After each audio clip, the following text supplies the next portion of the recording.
Amazing. We're only a short period of time away from kickoff in fall sports. It's amazing how quick it's come upon us. I was talking to my staff earlier. My first year here, my first month really, I kind of did this, we did this little fireside chat sort of thing and went out to different groups, and we came here. And I'll tell you, our coaches are a lot better draw than I am, because we had 2 people when I did that 5 years ago. So things continue to progress and get better. And I want to thank Corey and our development staff for putting these on. We've been on different parts of Utah and really just reaching out and telling our story and getting a chance to interact, a chance to answer questions you may have, and get some Aggie ice cream, which I see you're enjoying right now. That's awesome. So let me just spend a few minutes. We have with us 3 coaches that will be talking to you, so I won't take a lot of time, and then we'll double back, and at the end, fire questions to any of us. I want to talk about the people on the bus right now. We've made some changes. We've got a great group of coaches. I want to talk about facilities, transition to Mountain West a little bit, and where we stand there. So first, some of you probably heard me say in the past, athletics is the front porch to our university. It's not the most important room, but it's the most visible, and that visibility introduces all sorts of people to our university. And then we've got individuals that stand on that front porch, and it's our team athletes and coaches. I couldn't be more proud of the coaches that represent this university. You're going to hear from 3 of our championship coaches here in a little bit.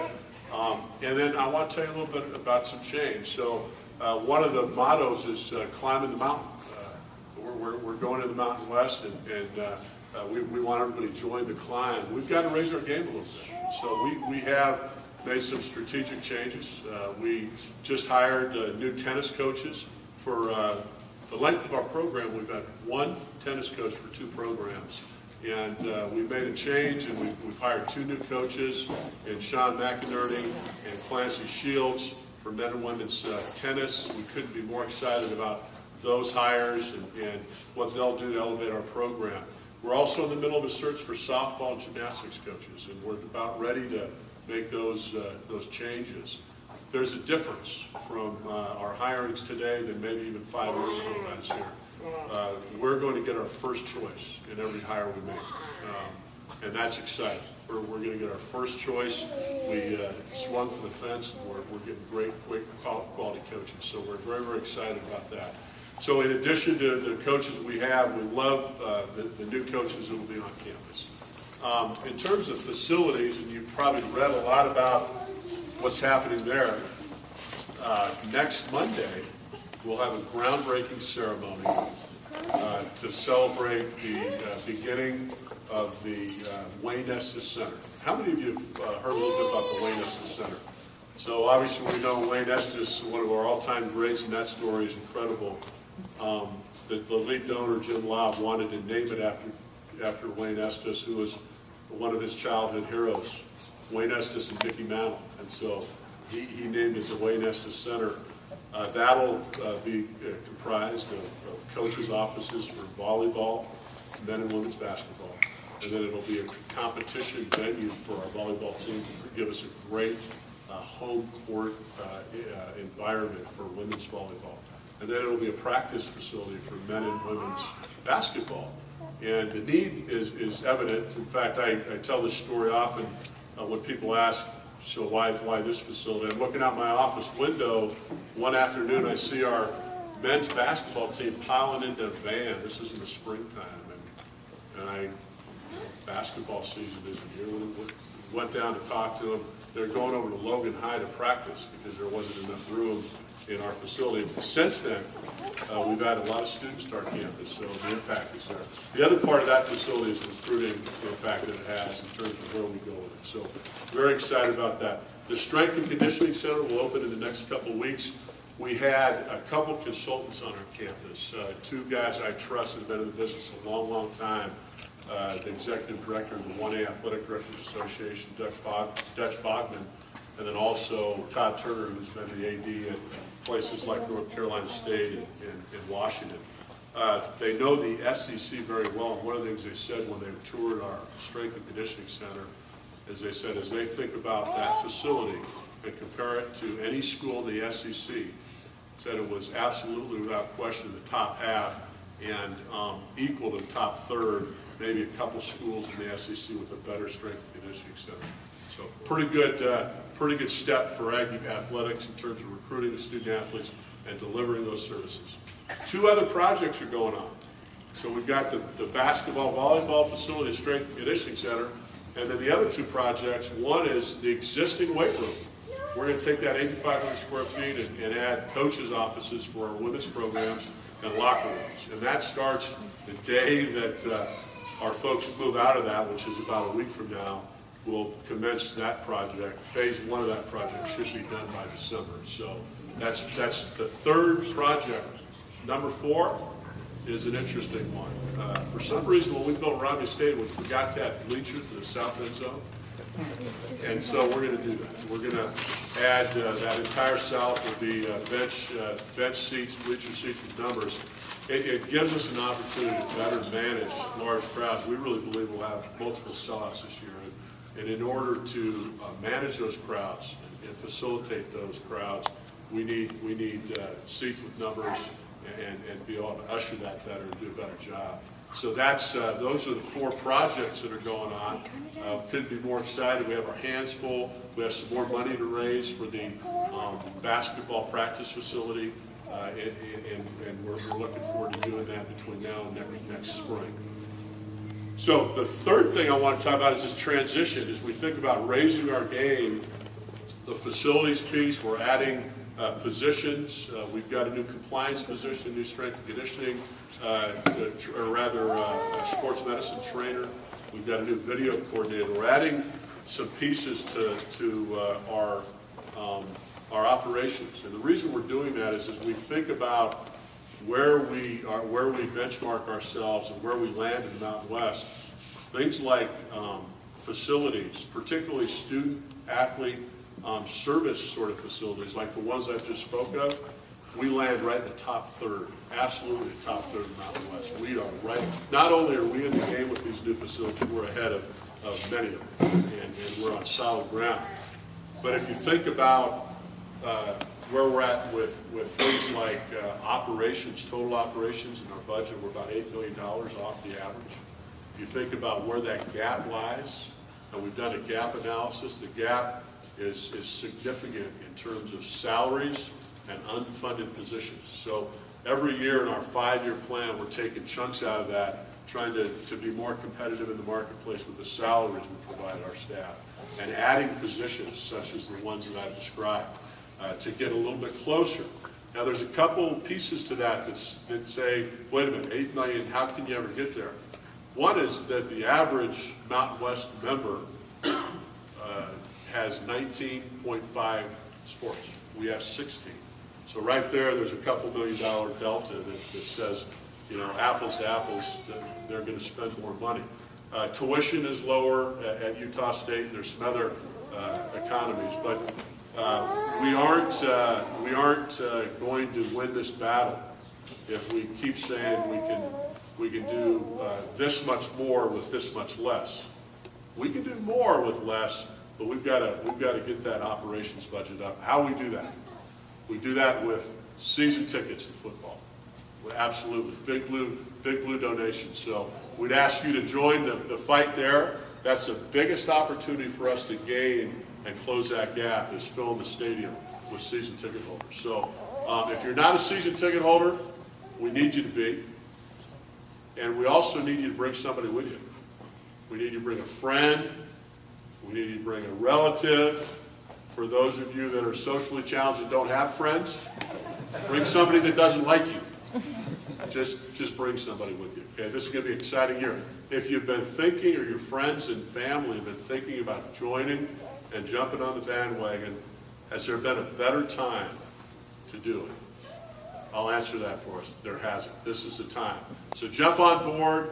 We're excited. I'll be here at the end. Fire questions away at any of us. But at this point, I'm going to introduce our volleyball coach, who, by the way, just came off a WAC championship. Let's give Grayson DuBose a hand.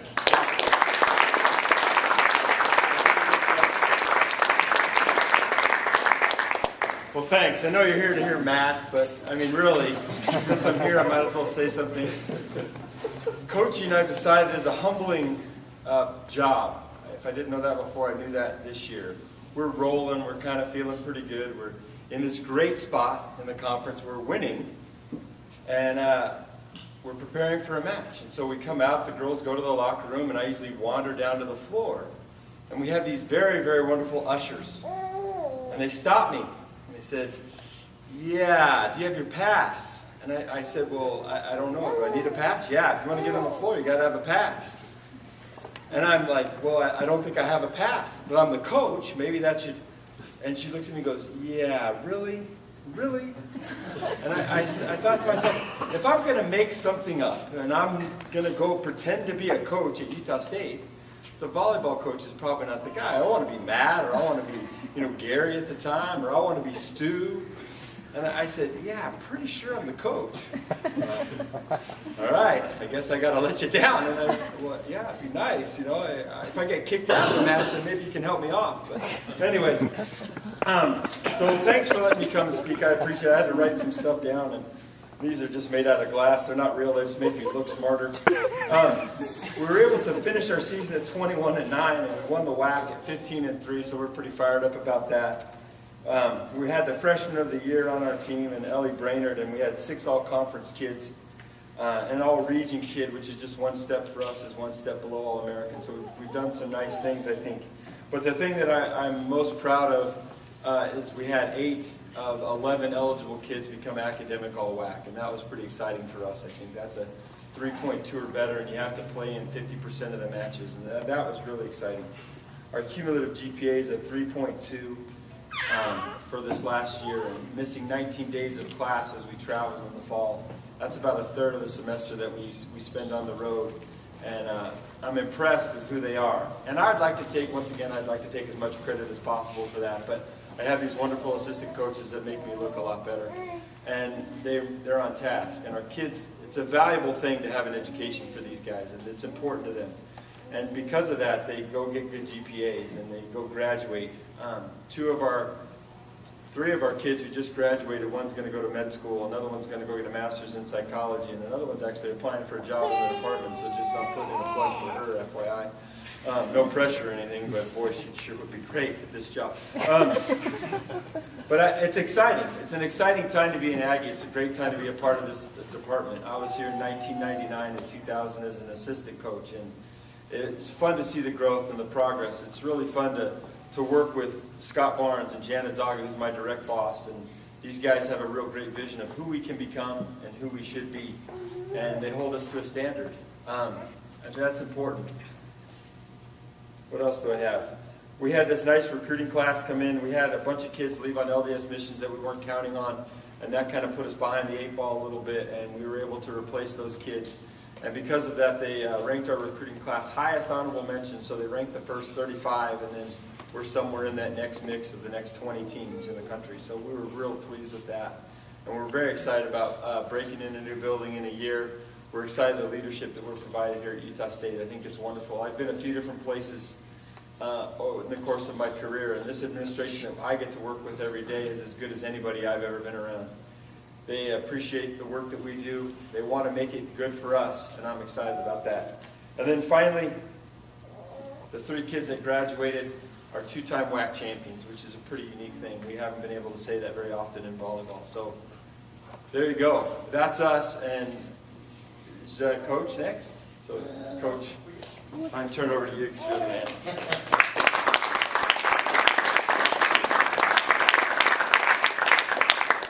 My name is Jerry Finkbeiner. I'm the women's basketball coach at Utah State, and just completed my first year of tenure here at Utah State. Actually, 1 calendar year is about 2 weeks ago, and it's really a great day to be an Aggie.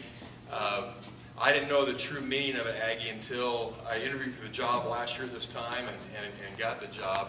And I left a good job and I came to a really good job. And the reason why I say that is because, like Scott said earlier, and Grayson alluded to, is that Aggie athletics is strategically and just going this way. With growth of facilities, going to help us recruiting, the excitement on campus, As a new Cache Valley resident, just feeling it in town. It's bubbling. It's percolating right now. I have just a kind of personal story.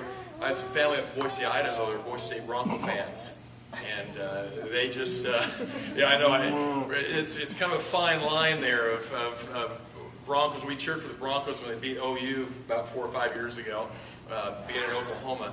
But the reason I say this is that when they come to town for football here in a couple months, this is big time.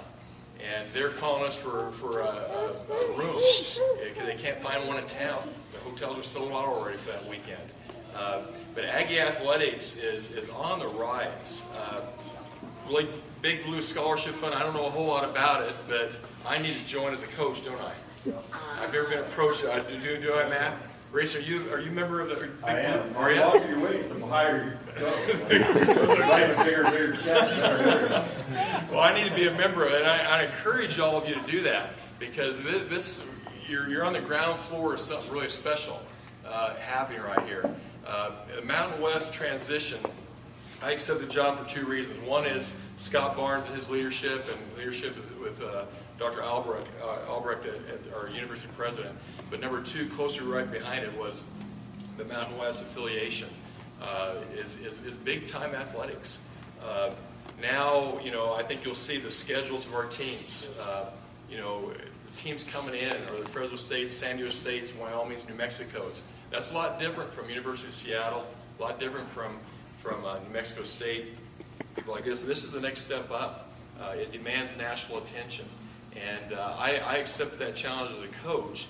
On the women's basketball side, the Mountain West is considered just a half a step below the BCS Power Conferences. It is truly a power women's basketball conference. You're going to see some athletes coming here, some teams coming here. They're true quality nationally ranked teams. And that's where we plan to be in the very near future. Just a little synopsis about our team this past year. I inherited a group that was big heart and very excitable kids. We started off winning only 2 of our first 10 games. Really grouped together, came together, won the next 14 out of 16 games. We're first place in WAC by a half a game with 2 games left. And here's my little story as a coach, how the fine line of winning and losing. Our 5'10" post girl, Jenna Johnson, broke her pinky finger of her shooting hand. And we lost our last 3 or 4 games really on last second shots. And lost the WAC championship. And then the berth to go to the NCAA tournament, but qualified for a postseason game against the University of South Dakota. Good season, 18 wins. We're expecting 20. Returning a good core group this year's team. We have an excitable recruiting class coming in. I want to encourage the market base of women's basketball are young families and senior citizens. That's kind of the market base of our crowd. Unofficially, we doubled and almost tripled our fan base this year. It's kind of interesting, the girls that are returning that played for me, they're juniors and seniors, they coach. It's a lot of fun warming up with the band and warming up with people in the crowd. So we're not used to that. The game plan we have, I think you'll be attracted to it. We're 5th in the country in scoring this year. Our theme is run, gun, and have fun. We're trying to outscore our opponents. Defense, yes, it's important, but we're trying to outscore our opponents. And so this year, 5th ranked in the country in scoring. You're going to see more and more of that. The kids we're recruiting, of getting up and down the floor, scoring points. This year's season, University of Utah is coming to our home floor. The Mountain West Conference is coming to our home floor. It's going to be a fun season for women's basketball as well as with our other sports at Utah State. But it's really a great day being Aggie. I love saying that to the girls on the phone that we're recruiting. Logan, Utah is a destination point for a lot of our recruits right now. The facilities we're growing, the conference affiliation, leadership we have, and it's really cool to be here as a Cache Valley resident and coming here from Oklahoma where the wind blows sweeping through the plain. It's nice to be here right in Cache Valley where it's got a nice cool north breeze coming in the summertime. So thank you for your welcome. Go Aggies. got repeat fans in here, so he's already heard this speech once. How y'all doing tonight? Everybody good? Yeah, it's good. I appreciate y'all coming out. It's important to us as coaches, I think, as we get out and we get on the road and we go meet and greet and be able to shake your hands in different cities that we get to and spread the word. It's important for us to see Aggies that come out from all over the state. That's been very encouraging for me to be able to do that and to meet a lot of new faces and see some season ticket holders, some alumni, and all the people that it's important to. Because I think it's all about branding, it's all about image, and these coaches have said that it's a great day to be an Aggie, but I'll kind of trump it once because I'm an alumni and I can say this now. It's probably right now the greatest day ever to be an Aggie. And it goes from all the way through campus to every sport that saying will actually touch. From all the basketball programs, volleyball, the success that they've had, and the success that we've had the last couple of years in football. So that's neat. Before I get started, I'm going to introduce, I got my little brother here with me tonight, Luke. Luke is our co-offensive coordinator and our recruiting coordinator. He and I just came from a camp. Yeah, stand up. I'm sorry.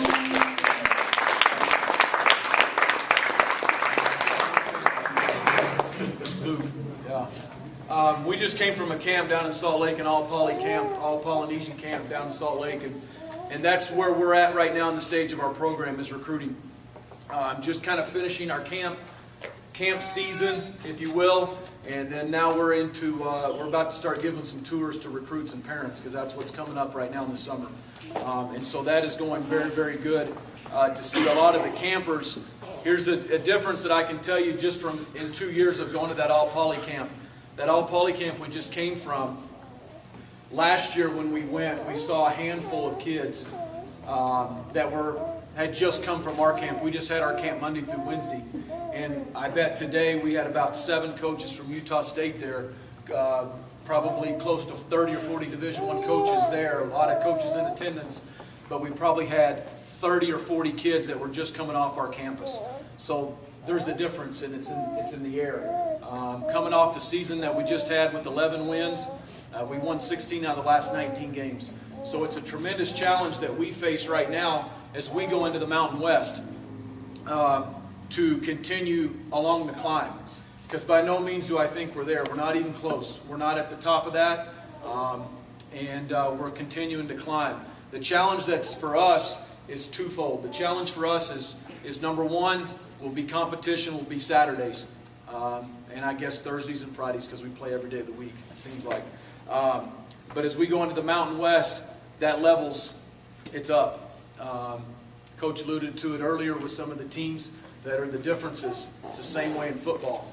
And when you bring teams that have been BCS busters and all that right into your league, that's a direct challenge that we see as we look into it. The second challenge is in recruiting, is getting into the big boy fights and not just getting them in, but winning some of those.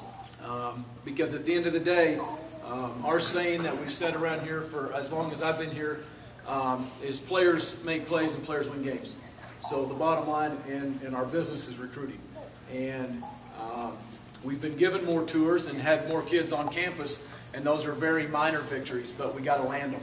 And so that's the challenge that we have as we go into it. So that's a little bit about where we're at and how we're going to get there. It's been a little bit of my theme, but I'll share it because there's a lot of new people here. A lot of that theme is continuity. A lot of that theme is what we've been doing in the blueprint and the foundation of the success of the program the last couple of years. Is a lot of that's not going to change. Some of it will, some of it already has, but not a lot of it has. The way we train is very, very similar. Okay, the way we go about our business in the classroom, our academic plan. Our team GPA is a 291. That's a tremendous GPA as far as the team goes. I've been at a Naval Academy, I've been at a private school, and those are two high-end academic schools that I've also coached at. And the GPA and the stuff that our young men do in the classroom, it supersedes that. It's much better from an accomplishment standpoint. For 5 straight years, we've graduated every senior football player. That's huge. It's huge in recruiting. There's a wall in our office that's pretty cool. It has all the frames of every senior for the last 5 seasons. And so when we bring recruits in, I show them that and we tell them that. That's every senior that's played here for 5 years. And they say, oh, that's pretty cool. And I say, it's also every kid that's graduated here for the last 5 years. So it's 100%. And that means something. And so as our staff, as we continue this climb and we kind of take the transition from the staff that I was just on to our new staff, is that something that we are very, very involved in. In fact, if we're anything, we're over-aggressive in academics because we got our hand right in the middle of it. We're not perfect, but I like that. That's good for our young men as far as the challenges in academics are concerned. And then the last thing is our current team. So just to preview a little bit, we've got 16 starters back. We've got a lot of guys back, especially on defense. I think we've got 8 lettermen coming back on the D-line that have played there for quite a long time in the last 2 years. We've got 3 starting linebackers back out of the 4. We play with 4. We're a 3-4 defense, 3 down linemen and 4 backers. And so we've got 3 of those guys coming back. Kyler Fackrell's a freshman All-American. Jake Dowdy and Nick Vigil are the 2 inside linebackers that have played a bunch. They were both all WAC last year. And then we got Nevin Lawson, who's a 3-year starter at corner, coming back. Brian Sweet's a returning safety. So I feel good about where we're at on defense, where we're going. Hired Todd Orlando as the defensive coordinator.